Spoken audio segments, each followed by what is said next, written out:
So, again, for those who just joined us, welcome. This is Waterfront Alliance's Climate Week special of the Waterfront webinar series. Today's topic, eco-anxiety, the newest climate hazard. I'm your host, just kidding, I'm the moderator, Aria Cochran, Director of Communications with Waterfront Alliance, and I am very excited for you all to join us today. So thanks again for joining us here through Climate Week. We know there's a lot of stuff going on, so we appreciate you picking this specific topic and showing your interest in this important issue. So welcome. Just a little preview context. Waterfront Alliance, we are a US-based nonprofit organization with a growing alliance of over 1,100 partners that focuses on environmental and economic development, bringing about real change to shorelines, waterfronts, and coastlines across the nation and the New York, New Jersey region. For Climate Week, the Waterfront Alliance will be centering critical climate resilience issues facing New York City through a series of webinars, roundtable discussions, art exhibits, panels, and we even had a coastal cleanup this past Saturday.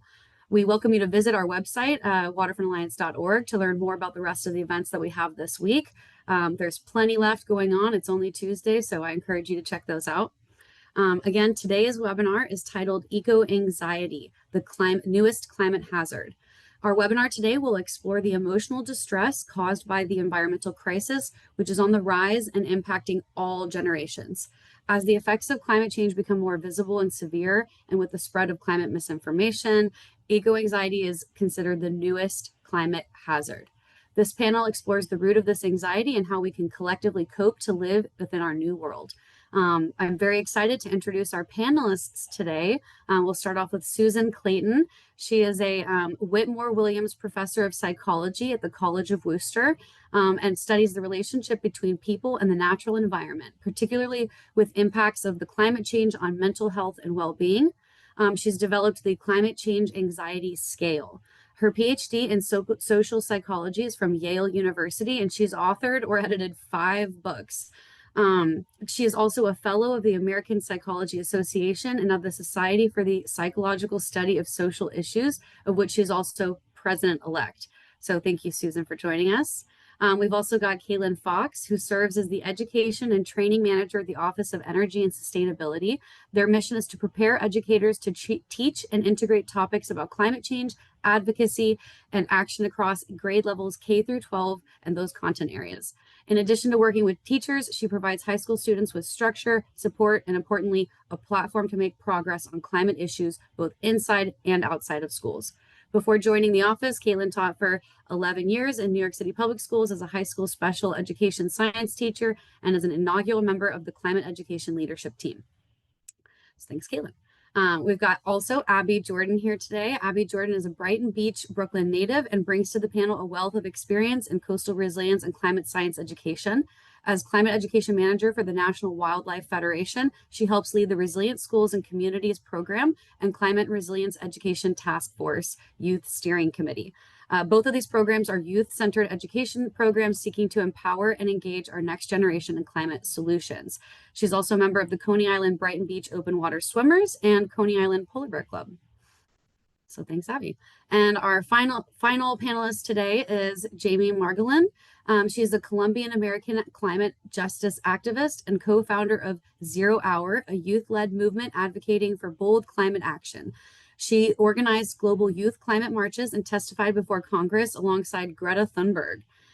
Jamie is the author of Youth to Power, a guide for young changemakers, and a plaintiff in major climate lawsuits. She studied film and television at NYU, aiming to create inclusive media that reflects LGBTQ+ and Latinx communities. She recently founded the Pelea Animation Studio and is working on her first film. So thank you, Jamie. So I am very excited and happy to turn it over to our panelists now for the conversation of the hour, eco-anxiety. So to begin and to set the context, I'll give you guys your first question here. What is eco-anxiety and how does it differ from general anxiety or climate grief? Susan, why don't you kick us off? Yeah, and just thanks for putting together the webinar on this important topic. I'm really pleased to be a part of it today. So eco-anxiety is just generally a sense of worry, concern, anxiety about the deteriorating environmental conditions we all face, which have often been described as, in fact, an existential threat. So we're talking about facing a crisis that really affects us at a very fundamental level. I want to highlight a few distinctions. One is sometimes you hear the term eco-anxiety, sometimes you hear the term climate anxiety. In practice, uh, they really overlap. One is sort of about general environmental concern, and the other is about concern more clearly about climate change.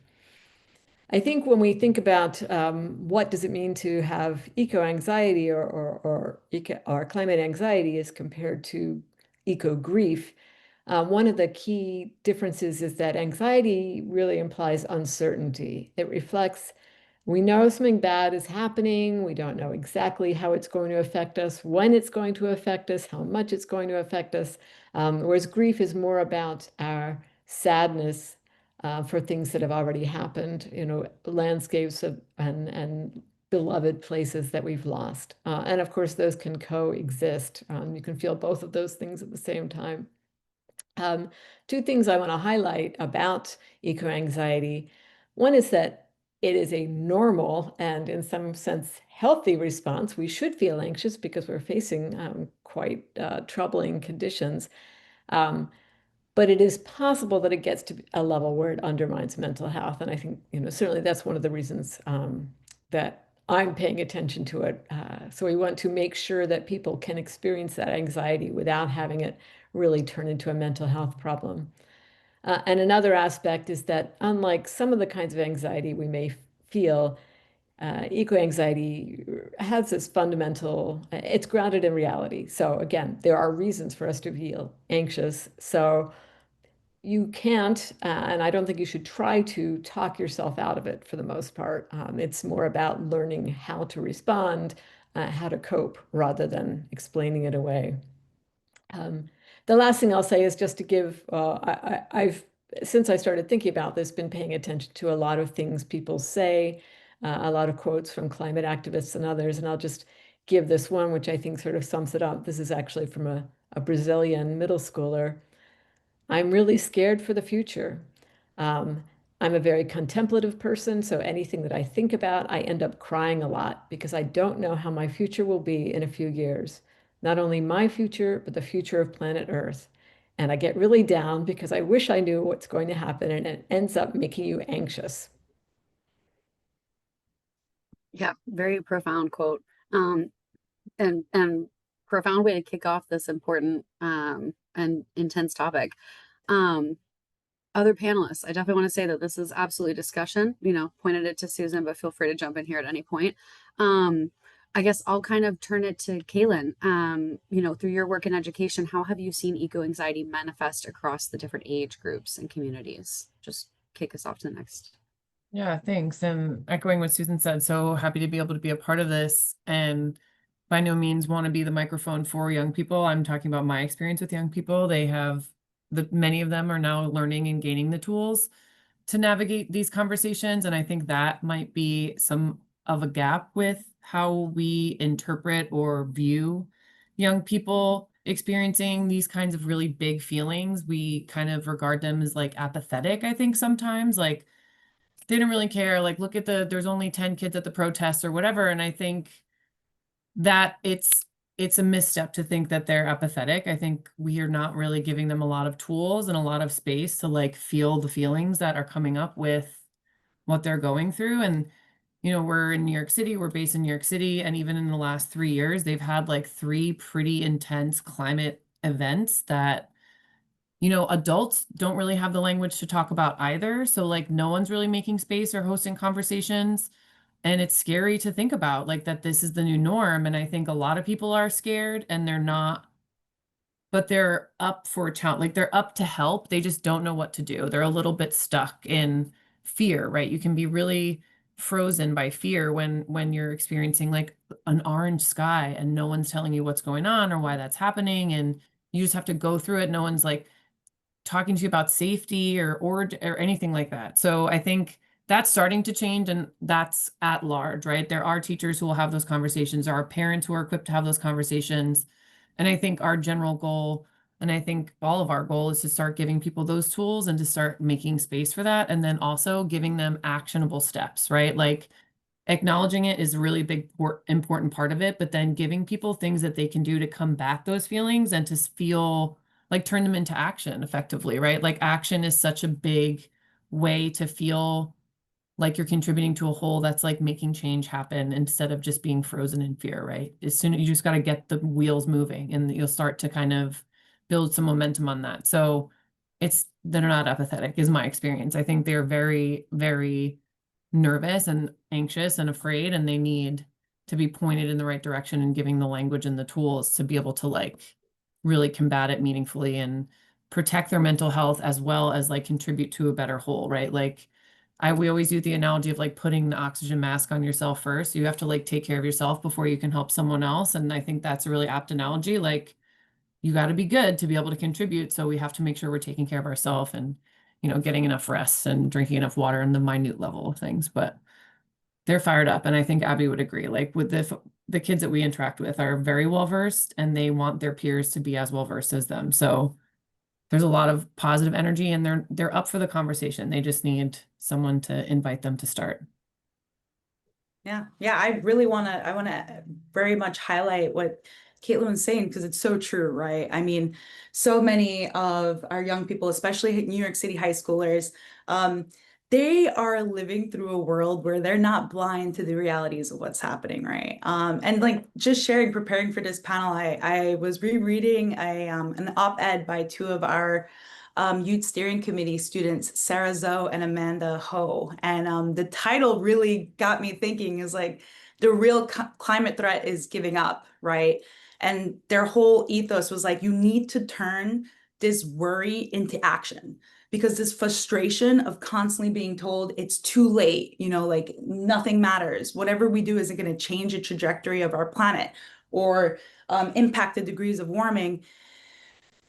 That's not healthy, right? That just makes you really angry. And we had spoken about the climate emotions wheel, right? There are so many different things that a lot of our young people and even all across all generations are feeling when they are dealing with these very existential threats.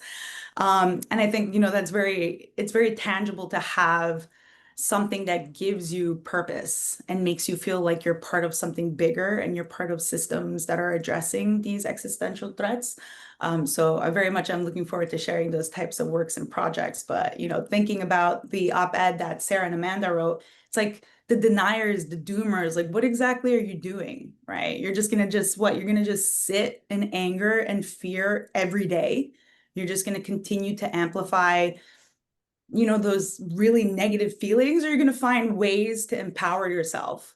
You're going to find ways to join movements and to join climate solution projects that are actively trying to tackle these feelings, right? We know that our climate solutions are not going to completely address climate change. It's going to mitigate hazards. It's going to mitigate the impacts that communities and frontline folks experience. And I think that's so important, because those small tangible steps are going to lead to really important transformational change down the line. Like it's not immediate. It's going to take a long time. So just thinking about that. So you guys have brought up some really good points about how, empathy and can lead, too much empathy can lead to apathy, which can lead to inaction. And so we need to, continue to, inspire our youth and quite frankly, everybody, all communities, so that they stay involved and we can keep the momentum growing in this movement. However, we've seen a lot of climate misinformation lately. We've seen inaction by institutions. How have you guys seen those types of specific negative impacts affecting eco-anxiety? Yeah, no, excellent question, Aria. And this is something like we've all spoken about before as a team. Our young people, and I'll speak about this from an educator lens, they're not blind to the realities of the world. They're paying attention. By seeing inaction, especially or even misinformation at the highest levels, with people in power, of people in control of really important systems and policies, that fosters confusion, distrust, and also this sense of helplessness. And, you know, when you have younger generations encountering contradictory narratives and seeing leaders not listening to the science, not, you know, working in policy or doing, you know, systematic change grounded in fact or grounded in data, you know, that can definitely lead many generations to feel like they are not being entrusted a just and sustainable world and that their future is being neglected. But, you know, I could definitely speak for Kailyn and I that we truly believe that education is that type of tool that can transform fear into empowerment, right? Scientific literacy, critical thinking, opportunities for civic engagement, opportunities to participate in climate solutions, putting your hands in the ground, doing action projects like environmental stewardship or working on nature-based solutions. These are all things that allow all generations to really start to tackle the misinformation and the inaction they see from institutions at, you know, the national level, from bigger levels, and really hone in on what they can do for themselves, their families, and their communities. And I think that's important because, you know, schools and communities that prioritize not only climate education, but validating students, their young people's, their children's concerns, allow them to really think differently about the steps they need to take to start tackling these really big emotions and feelings and these existential crises that we're constantly dealing with or seeing in the news every day as well. Yeah, I'd love to hear from Jamie actually about, you know, what it's like being on the front lines of climate activism, and what you've seen in regards to, you know, high levels of eco anxiety. You know, how are we supporting the leadership in these movements? Well, thank you for that. First of all, and this isn't to be contrarian or anything, but I wouldn't consider myself on the front lines of climate action, because the true people on the front lines of climate action are the indigenous people on the ground who right now are facing constant assassination threats and attacks. But I see what you mean in terms of like doing this work, interacting with politicians, going to these meetings and conferences. I mean, it drives up anxiety because when you see what's happening up close, you see that there's essentially no grown-ups in charge. You know, when you're little, you think like, okay, there's a certain age or there's a certain time, like there's somebody running things so that it makes sense. And there are grown-ups that are making grown-up sense decisions that make sense for the world, for our planet, for the environment. The closer you get to the spheres of power, the more up close you see to what is actually happening and the discussions are being had, the more you realize it's just honestly a bunch of capitalists and different interests just trying to take what they can for themselves and pass it off as action. I mean, look at how the fossil fuel industry has a huge hand in COP and the Conference of the Parties, like all of these climate conferences that are called climate conferences, but in reality, polluters have a huge role in deciding what happens and what agreements are being made. Look at our world leaders. The number one polluter in the entire world is the United States military. It's not even close. And that's just the military on its own. That doesn't even count the whole United States of America's emissions. So if you also look at, and you can't talk about climate change without talking about imperialism, if you talk about military pollution, bombs, you think all those bombs that are being dropped, you know, are not having a climate impact, these tons and tons of bombs. And so that's another thing young people and people I speak to are very anxious about, is not just the climate crisis on its own, but also these genocides that we're seeing and living through. That causes anxiety, that causes fear. That's an additional layer of like, wow, there really is no one competent and with a level head and a value for life in charge.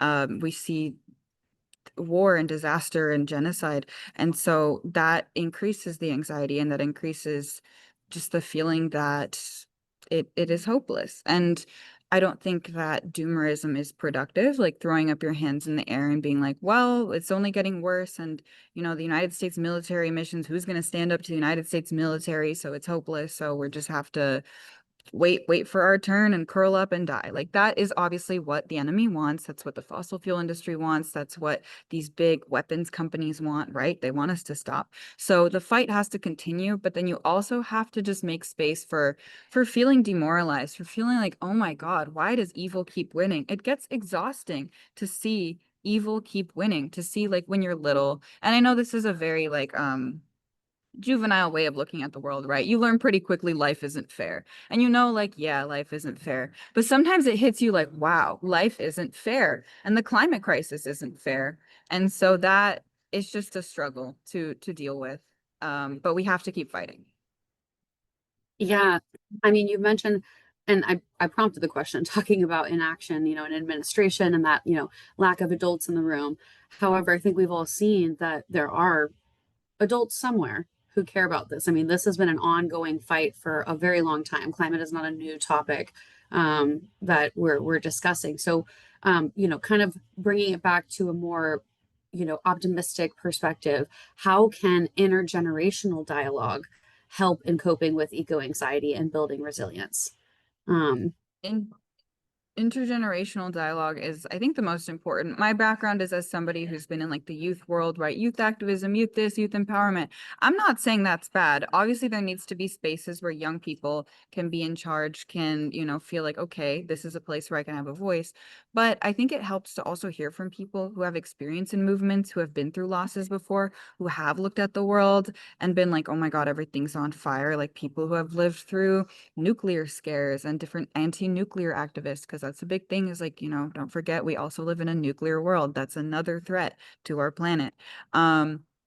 People who have lived through, the anti-Vietnam War protests or just other things. I think it's important to bring youth together with, I think, movement elders. I know it's not super easy to find everybody, just people sitting around at anywhere of people who have experience with these things. But even if it doesn't go all the way back to these historical fights, I think there are enough people who have lived through big social justice movements and big moments of insecurity and war and pain and in the world who can then provide answers and guidance to young people who are experiencing like their first loss in organizing. When you first start organizing, you're so energized, it's so empowering. Nobody tells you, when we talk about combating eco anxiety, we say, well, get involved and mobilize and take action. That's the antidote to hopelessness. That's the antidote. And for a while it is, but nobody talks about what to do. Not nobody, but I guess maybe we don't talk enough about what to do after you've already checked all those boxes. I'm not a doomer. I'm doing this. I'm involved. Once you've checked all those boxes and you've experienced losses, and you've experienced the feeling of just like pushing a boulder up a hill and having it roll over you, and pushing a boulder up a hill and having it roll over you, then there is the need for like young people experiencing for the first time with very little life experience, have a need for elders of different ages. Elder is relative, who have had those experiences in the past, who can be like, there is something after this. I know this sucks. Let's, maybe take a little break. Let's breathe through it. But then there is work after the loss. There's work after I've been trying and nobody's listening. And so the resilience of what happens after people have already done all the things we're supposed to do and are still feeling the anxiety because now they're feeling it tenfold because now they tried and they failed, then the wisdom of elders and people who have done this before is crucial. any of the elders on this call want to comment? Yeah, if I could jump in, I think what Jamie has said about the need for support from elders is really important. And I want to back up a little bit to get back on why that's so important, why young people might be feeling let down, might be feeling that like there are no grown-ups in the room. And a few years ago, I was lucky to be involved in a study that looked at 10,000 young people around the world and asked them some questions about how they were feeling about climate change and also how they felt about governmental responses. And around the world, the majority rated the governmental response negatively, not surprisingly. They talked about feeling betrayed. The majority said things like, my generation is being betrayed. I don't trust my government. They're lying about the effectiveness of the act. They're not acting in line with science. They are not protecting my future.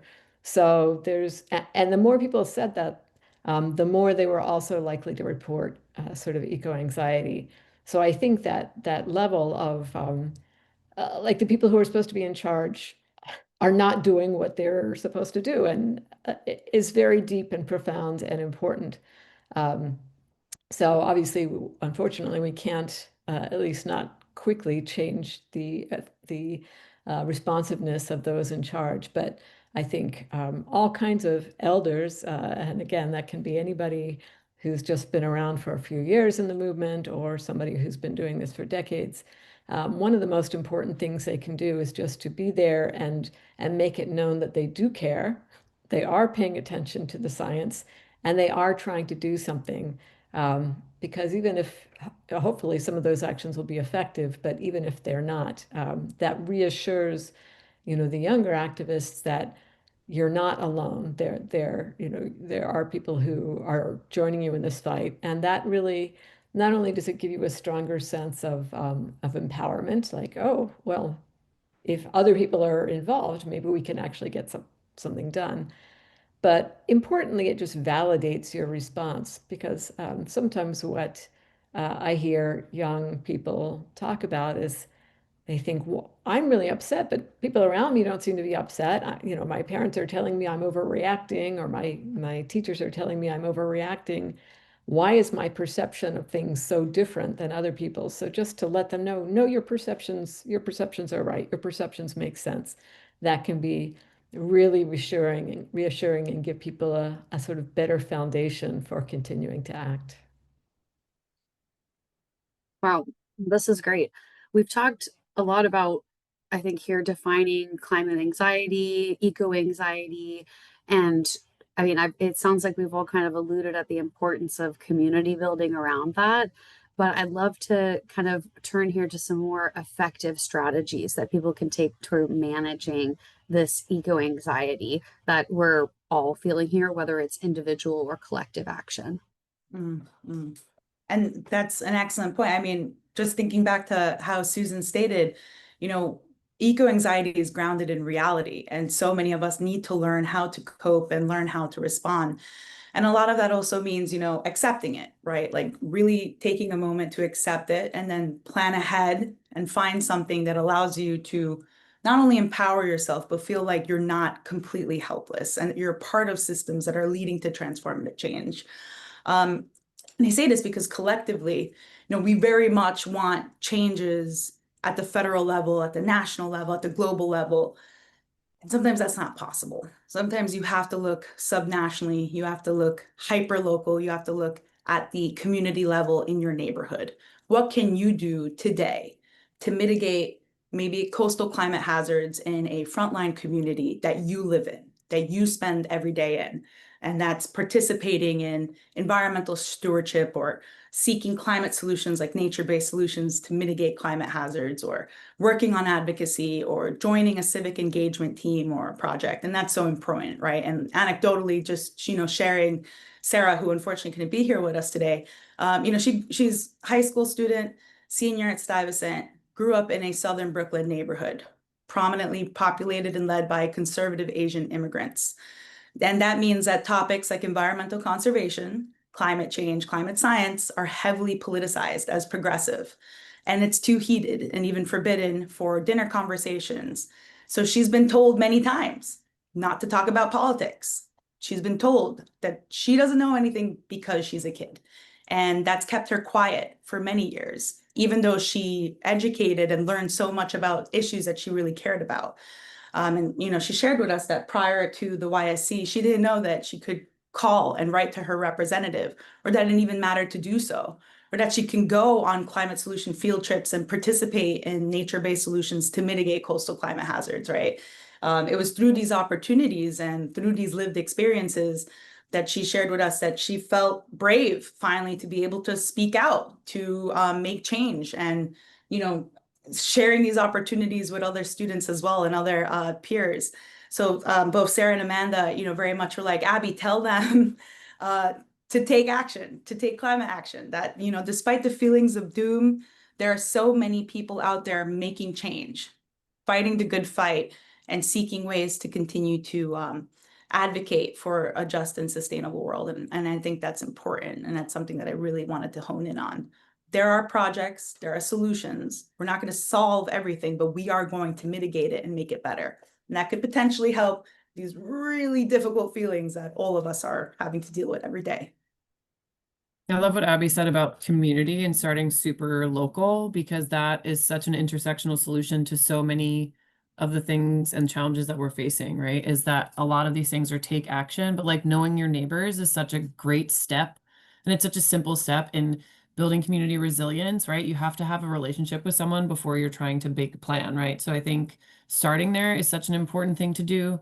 And to the point about no adults in the room, totally heard it. There needing to be activated too, right? And that is happening. And I think education is a lever there too, because we're assuming that these folks like understand what they're up against. And I think that's a big barrier for some adults to get activated. And they're like, well, those kids seem to understand it, so they can lead the charge, putting a lot of pressure on young people to do that. But I think letting them lead, but then as Abby's saying, like take that lead. Like you have to follow it up with action too. You can't just say, we'll let them figure out the plan. You have to also then show up like with bodies, with money, with support, like using your connections and not just kind of performatively saying like the kids are all right, the kids are going to save us. Like that is, I would be so demoralized as a kid if the adults were pointing at me to solve this huge crisis that they were well aware of and like didn't do much, you know?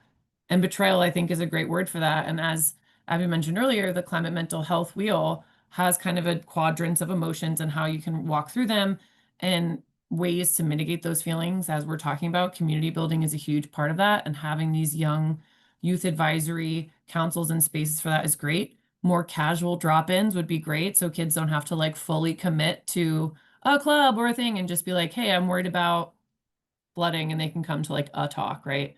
So that's kind of the goal, right? We're building out space for them to have conversations that don't have to be super formal or super heavy, but just like, let's understand and start building from a space of understanding. And when people show up, we're happy they're here. We're building the coalition. We're not saying you're too late or we're saying, all right, let's go. We got work to do. Let's roll up our sleeves and not kind of be taking chairs away from the table, right? We need to be adding all the time.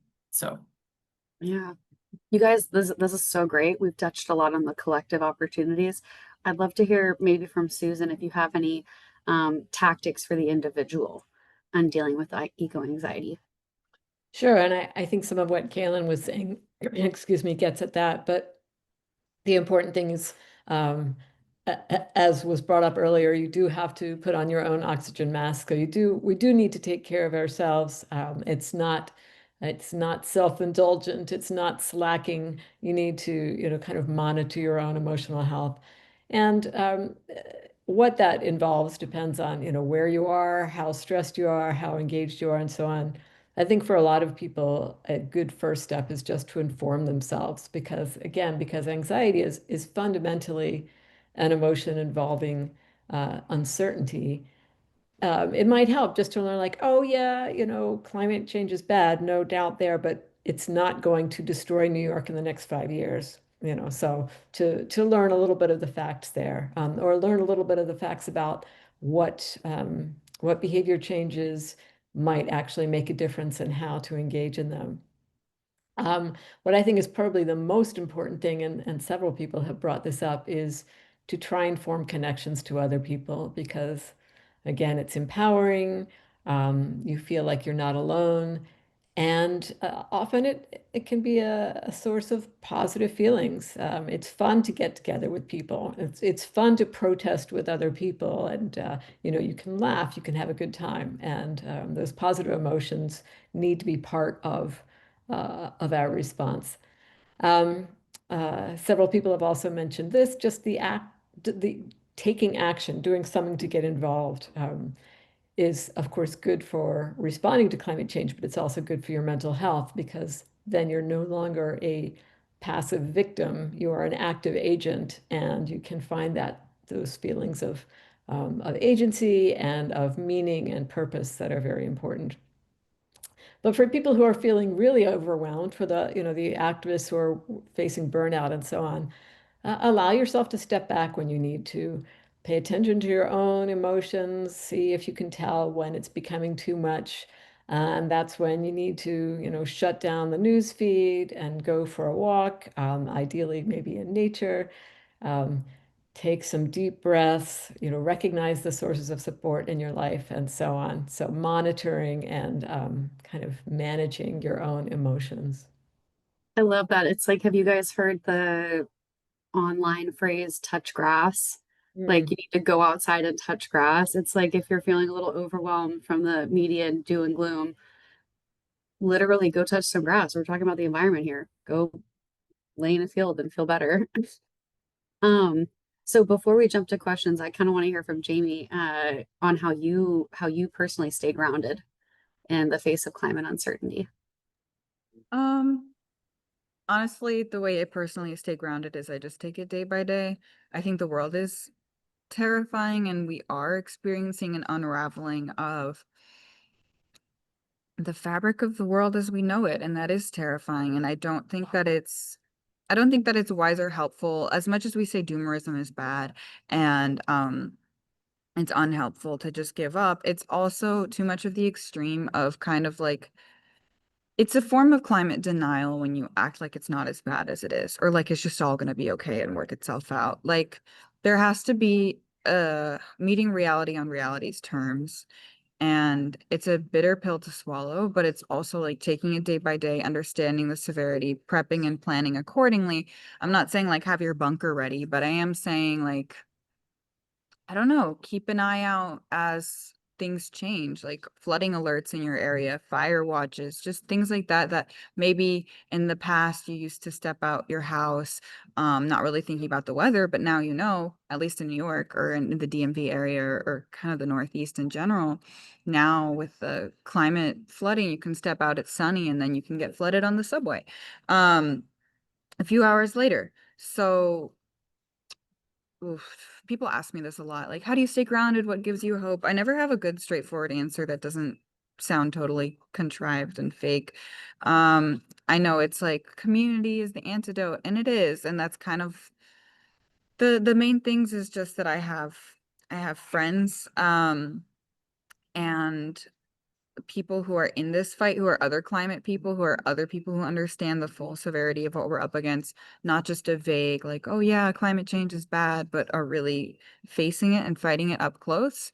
And so we talk and we just say whatever we need to say and express ourselves. Sometimes it's escapism. Sometimes it's just, I mean, it's a privilege to have escapism, right? But 'cause some communities can't even pretend like things are okay. But while you have the privilege, everybody's in different life circumstances, to take a break from thinking about it, to go out to do something, to then come back to the work. Not like it's fresh, not like you can ever totally forget, but to just compartmentalize it, put it in a little box for a bit and go out the house and have fun. Or do whatever. Yeah. I I'd wish love to there was hear actually something how the better. other panelists stay grounded Yeah. as well, like on this, like the specific examples, like hanging out with the friends or, those kind of things. I mean, I just really, environmental joy is a thing, right? Like reconnecting to nature and going out and actually being part of this system that we rely so heavily on. And that unfortunately, so many of us city folk are really disconnected from is really important. I wanna really piggyback on Jamie. Like it's so important to have fun. I mean, I have this really weird relationship with the ocean and our coastal systems. I was a teenager when Sandy hit. Like I lived through a storm surge. I've seen the devastation that can happen from storm systems and coastal climate hazards. And for many years, I thought that that would lead me astray and that would actually push me away from the ocean. And instead, it's brought me closer to it. So as an open water swimmer, like I really disconnect. My phone is off. I am out. I am swimming, right? Like I'm in the water, and being connected to nature that way really helps me stay grounded in all of this uncertainty, right? Because you're part of like this bigger system. You're part of this natural world that is so important and that so many of us really need to reconnect to. Because as active agents, right, you're constantly thinking about these things. And sometimes you really just need to unplug. You need to turn everything off. And just need to be here, present, and ideally out in the natural world.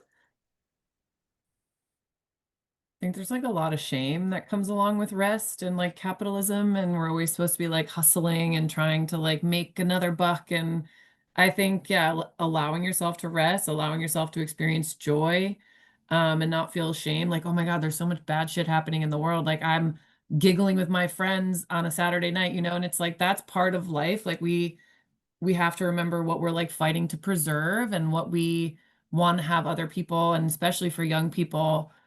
Uh, just a small anecdote, we have our YLC. We closed our year at Battery Park Conserv little farm there.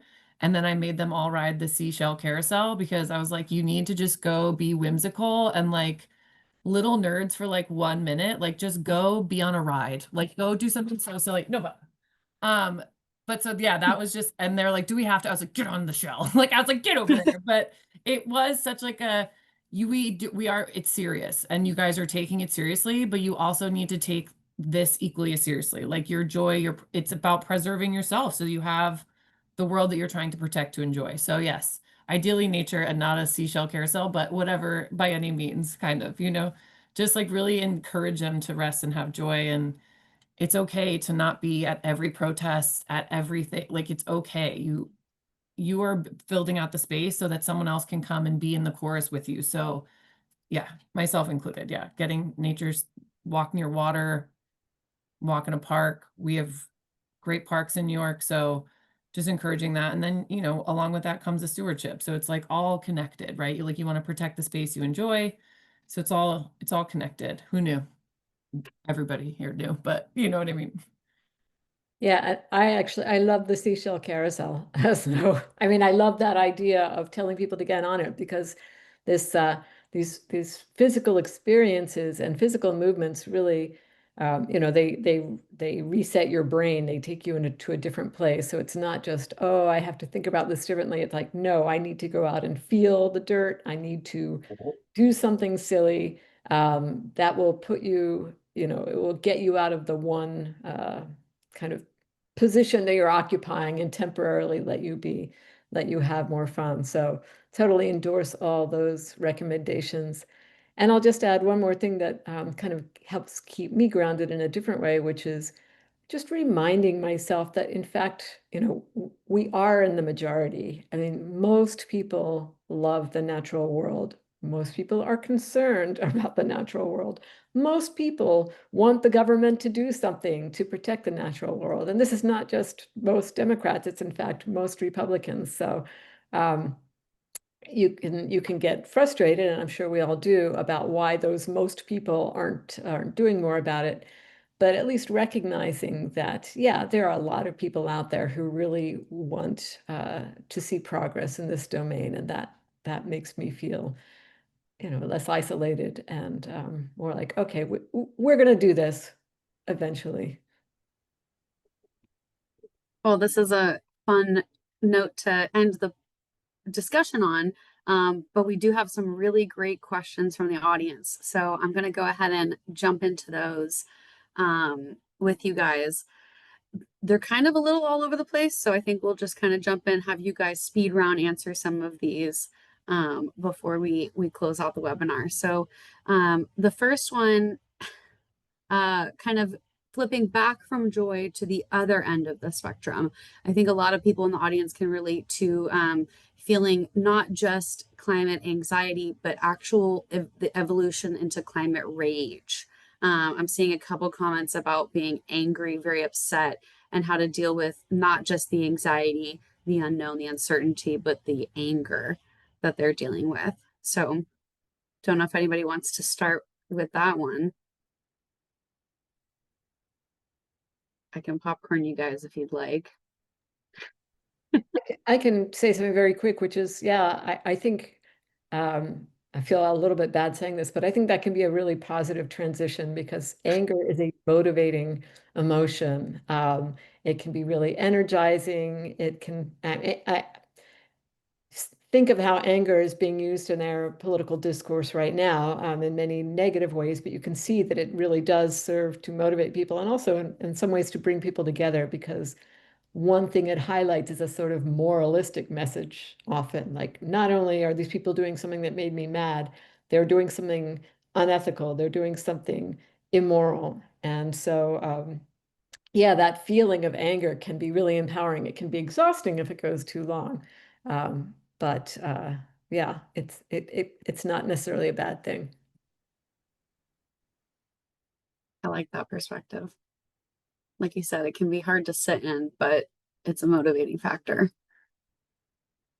I think it's act, right? Like when you have a young person that's like pent up, like you make the move, right? Like move, do something, get it out of you. And I think for rage, especially, yeah, as a motivating factor, like point them in a direction and get them going. Like, here's what you can do: call all the electeds and give them like an actionable thing to do, is hugely helpful. And to Jamie's point, it's to remind yourself often it's a marathon and a sprint, which is exhausting, and you have to kind of decide which one you want to be on at any given point, because it's a lot of loss. And like there are wins, they are coming, but the losses feel huge and the wins feel small. So both of those things, but action I think is a huge antidote to that. Like kind of find something that works for you and do it. Like, and do it continuously, right? It's like, I want a 6-pack and I did sit-ups for one day. It's like, no, you got to keep at it, you know? Yeah, it's really a long-term goal. Like it's not something that's going to happen tomorrow. And I think that that is hard in our world of like immediate gratification, like now, everything I want at this moment. And sometimes you have to invest time and energy into it. And what's nice about rage is that it's grounded in energy, right? Like it's not like this sadness or this apathy or this, like, oh, it's like anger, and that's energy you really can harness and participate in things.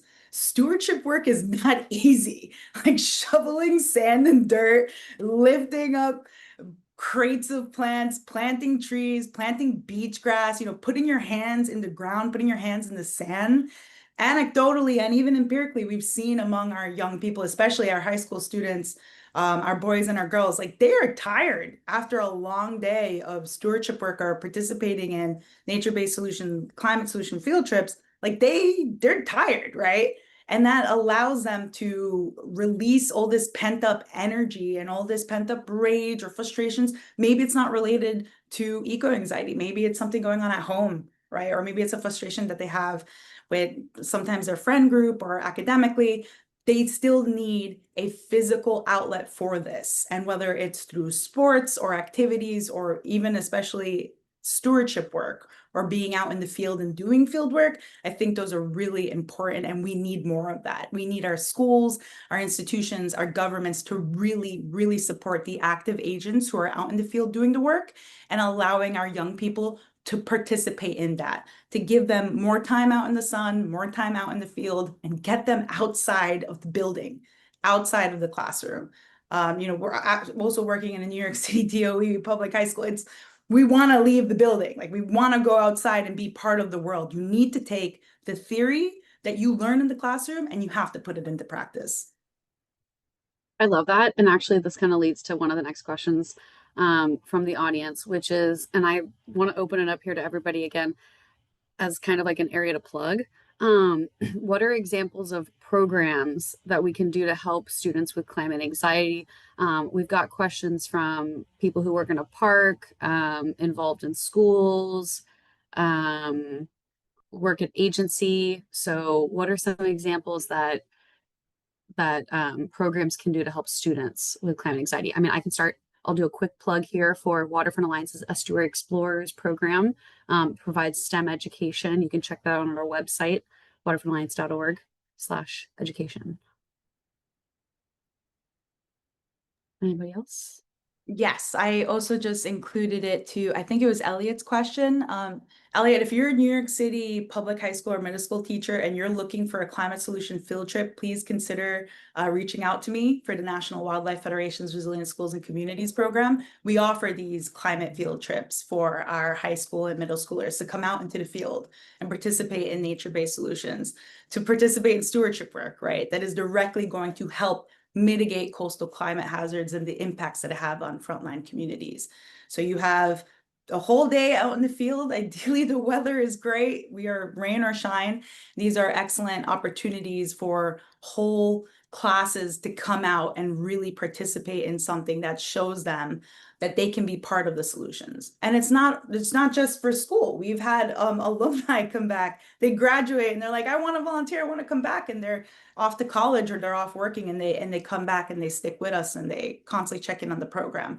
And I think that's important, right? Because it's planting these little seeds of knowing that they can participate in these system changes and knowing that they can be part of something that is going to be actively working towards a more holistic and sustainable world. If you're in New York City Public School, we have an initiative called Climate Action Days, where we have a ton of resources for inside and outside the classroom activities where you can teach at length. You could do a project, you could do a unit. For schools, you could do a collective action where the whole school participates. So everybody's participating and they're dipping their toe into climate advocacy and action. So that's a really cool way to get started if you're in a school. We're also trying to expand to parents, again, to like touch on that education aspect. A lot of these folks may not have been well educated on what climate change is, and they don't quite understand what it is, so they don't know how to act against it, right? So we're trying to reach parents, and we know that one of the most valuable relationships is kids to their parents talking about this stuff. So we're trying to widen that net and get parents involved. But yeah, education, I think, is a big part of it. So get started on Climate Action Days. Waterfront Alliance has some great stuff. We love at New York City Parks as a stewardship program. Like, there are so many local things to get involved with. You could be a steward not in schools. You could just be a private independent person being a steward for New York City parks. So yeah, get out there, do something, channel that rage into like aerating some tree beds. They need that air. That's true. I'll do another plug for Waterfront Alliance. We also do coastal cleanups throughout the year, and you can sign up for those via the volunteer page on our website, which we'll also share. Yeah, and just really highlighting something to start the new year right, and invitation to Jamie, Susan, Kailyn, Waterfront Alliance team. Consider maybe taking a polar plunge in the ocean off southern Brooklyn with the Coney Island polar bears for New Year's Day. Every year there is a New Year's Day polar plunge. It's really fun. Whole families come out. That's an excellent way for you to think differently about what it means to live in a coastal island city surrounded by water. New York City has 520 miles of coastline. You know, we very much are surrounded by water, and we want folks to continuously think about that. You are part of this coastal system that you can use for recreation. That should be part of your daily life. We very much want our young people to know it as well. And the opportunity for you guys, if you're interested in finding more ways to connect to the ocean or to connect your coastal systems as well. Love that. While we're sharing resources, another interesting question I saw in here. Where did it go? But it was about what books can you recommend on handling climate anxiety? So I'd love to hear from everybody here on what you're reading. They are not helping. So just a quick plug for Dr. Ayanna Elizabeth Johnson's What If We Get It Right? Visions of Climate Futures. That's an excellent book to read. It's also really grounded in a future of like solar punk. So it's really interesting. And to folks who are fans of anime and manga and, you know, just more futuristic topics and ideas, it's really hopeful. And it also allows students to think creatively and to think innovatively, right? A lot of the solutions that we are using today did not exist 20 to 30 years ago, right? It's going to be constantly evolving and transformative, and we don't need to stifle creativity. We need to foster it. We need to allow it to really grow and be something that is going to lead to changes that we need.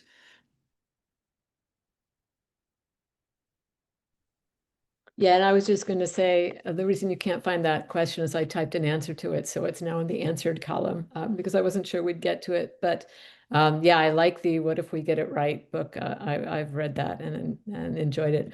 Another book, which is more, I mean, What If We Get It Right includes so many different perspectives. So it includes all of it, but one that's more sort of grounded on let's look at the facts, let's look at the trends is Hannah Ritchie wrote a book called It's Not the End of the World, how we can be the generation that I can't remember the rest of the title, that fixes the problem, that addresses environmental sustainability issues. So I think, again, for both of these books, the emphasis on hope is, it's, you can't just be hopeful, but you have to sometimes be hopeful. You have to allow that to be part of the narrative, because otherwise you just give up. And actually, one of the questions was, what's a current trend in disinformation? I think that's maybe one of the most dangerous trends in disinformation, the idea that there's nothing we can do, it's too late, don't bother. We really have to work to combat that. And that's by design, right? And they are figuring that out and they're pissed. They're like, you're doing this on purpose, and that's not cool. So way to go, kids. All right, before we wrap up, Jamie, do you have any resources or programs or books, anything you want to recommend to the audience? Ooh, I was thinking, honestly, I don't have any specific climate books or resources that I think would be good for this, but I do think there's certain mindfulness books that could also be good resources in terms of like how to handle uncertainty, how to like physically ground yourself, sort of more in terms of managing your own nervous system as you do the work. And your own mental health. So I think and different things work for different people in that case. Like some people are faith-based, so more like religious texts or things like that are what keep them grounded. Some people, are more like kind of in the mindfulness route, or whatever it is. I guess those would be my suggestions. I don't really have any resources other than just ways to get involved with like climate action, but coping with the anxiety, I would just say kind of whatever it is, your own grounding spiritual practice is the only kind of resource that I can think of. All right. Well, if you think of anything else, feel free to send it over. Thanks everybody for joining us today. We were recording the session, so we will send an email afterwards with a link to the recording, a list of resources that were mentioned in the chat today. So don't worry too much about grabbing those. We'll be sure to send it to everybody afterwards. And a big shout out and thank you again to our panelists for joining us. You guys had some really great actionable insights and validating comments, and really, really great discussion today. So thank you everybody, and appreciate you all joining us today. Enjoy the rest of Climate Week. Be sure to check out Waterfront Alliance has Climate Week webinars for the rest of the week every day at noon. You can find those on our website as well as any of our other in-person events throughout the week. So check it out. Thank you. Thank you. Bye. Thanks everybody. Thanks for joining us.